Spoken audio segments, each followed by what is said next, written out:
The brunt of Wednesday's tornado damage struck Lawrence County and southwestern Morgan County. It all started just before 3 a.m. and quickly turned into one of the biggest disasters in recent history. For Mickey Morley, a Decatur business owner, the day seemed all too familiar.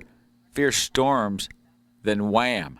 Yeah, I think we must have a bullseye on us or something. This is the second storm. While we were building this summer, we had a storm come through and some straight line winds took down the frame of a building, but nothing like this. Morley's business received thousands of dollars worth of damage, but nothing compared to the mobile home which used to sit across the street from him.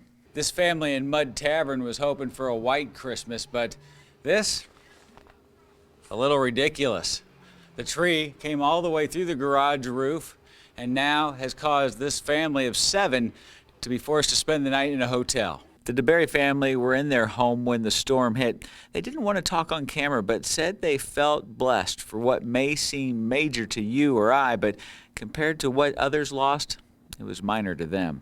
Just to give you some idea of how big something like this is, if you've never been near an uprooted tree, I stand about 6 foot 5 inches tall. It's a pretty big piece of lumber laying there. We met Melvin McGathrin. He and his wife feel lucky to be alive as the storm rolled over his property, damaging his home, 2 of his vehicles, and many trees. Well, it was just a big roar. The wind was blowing hard, and it was just a big roar, and just all of a sudden, it sounded like something blowing against the house all over it, and then it hit. We spoke to Willard Tucker, whose house was totally destroyed by the tornado. He was encouraged by the help of others. Some people I didn't even know stopped and wanted to know if they could help, but a lot of my neighbors and a lot of my friends. Okay.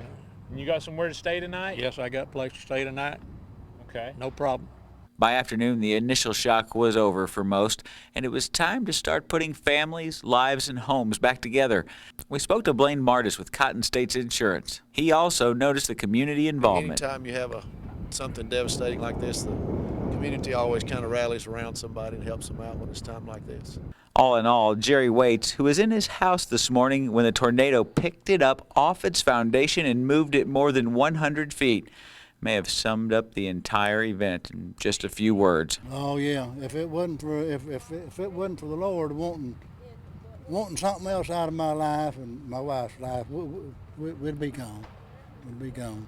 Community members coming together as one, not only friends and family members, but also those people who came from out of town that may have never met any of these people before, pulling together to help each of them get back up on their feet during this time of tragedy. In Moulton, Ken Conley, Fox 54, 9 o'clock news.